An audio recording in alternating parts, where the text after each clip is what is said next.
Hi, it's Patrick from J&P Cycles with our 2013 Victory Cross Country. We're just going to give you kind of a complete walkthrough of this bike and show you all the stuff we've done to customize this machine. The one thing we noticed right away is this is a really good base of a motorcycle, really well engineered, it handled great, had good power, and these are great bikes to build a custom bike on, a great platform to build off of. All right, so let's get going and start checking out the parts that actually make this bike what it is. Right away up front, when you see this bike, you're gonna notice the 23-inch front wheel. That kind of draws your eyes right to it.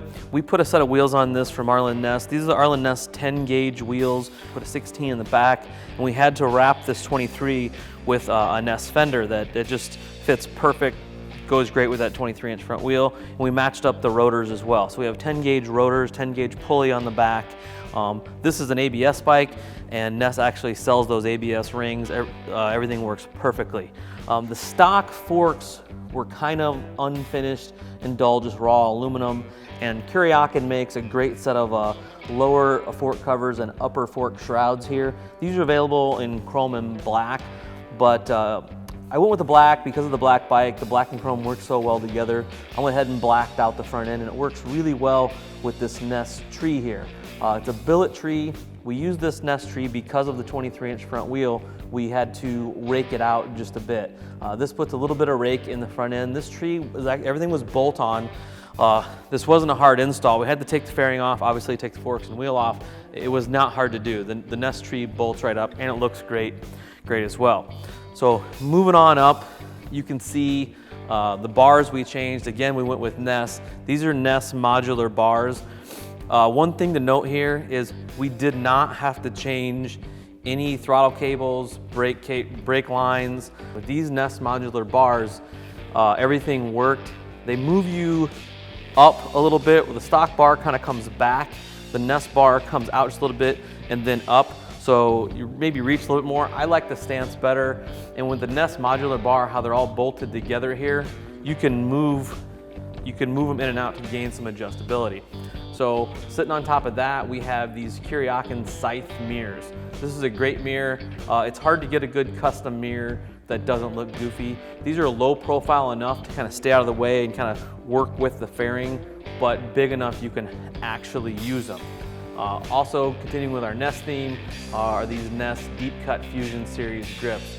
Great looking grip, and it's very tactile right here. You can really grip a hold of that. I like these a lot.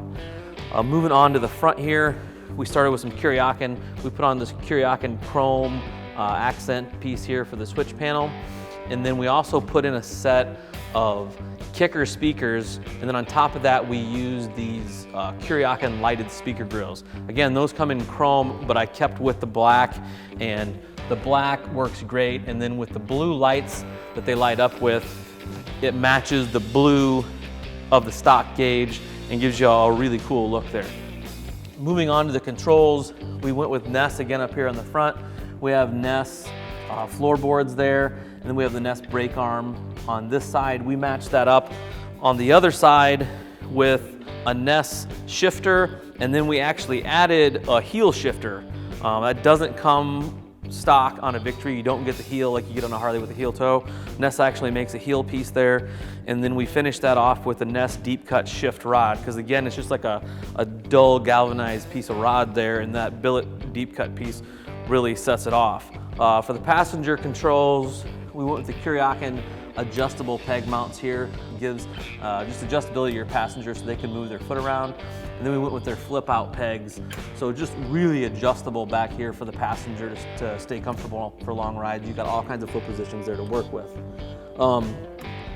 We moved on to the engine and just went nuts with chrome, basically. We started with a Ness slot track cover here, and then we went with Kuryakyn cylinder-based chrome on each side, obviously. We even chromed the dipstick. This is a Kuryakyn piece down here that chromes the dipstick.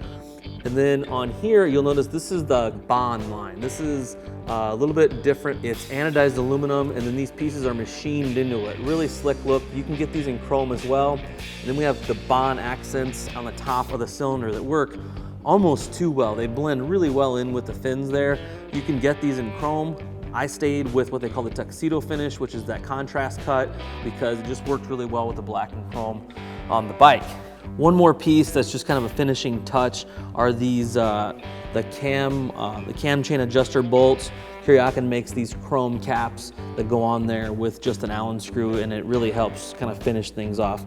The ignition cover on the left side is the same Bahn piece, and then the left side also is sporting the Kuryakyn chrome cylinder base trim, and then the inner primary chrome and the transmission cover chrome really kind of just chrome that out like crazy.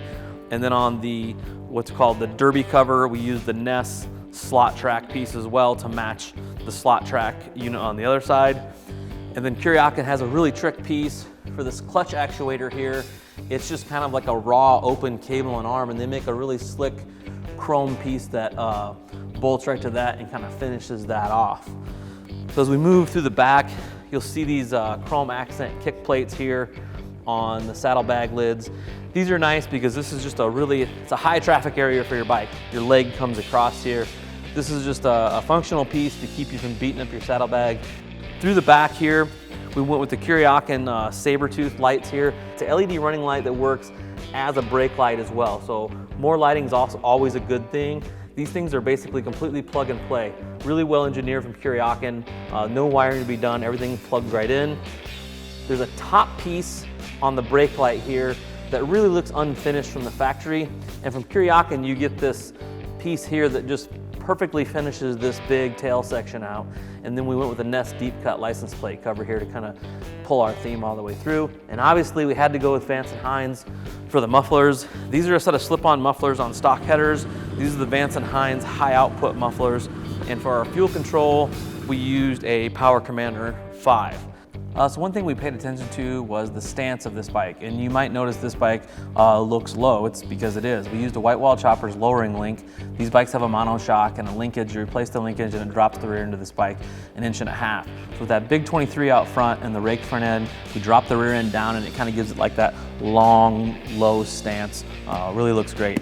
As always, if you have any questions, please hit us up on our 800 number, chat with us online, or subscribe to our YouTube page where you'll see more how-tos and things like this. You can comment there as well. Now, go work on your motorcycle.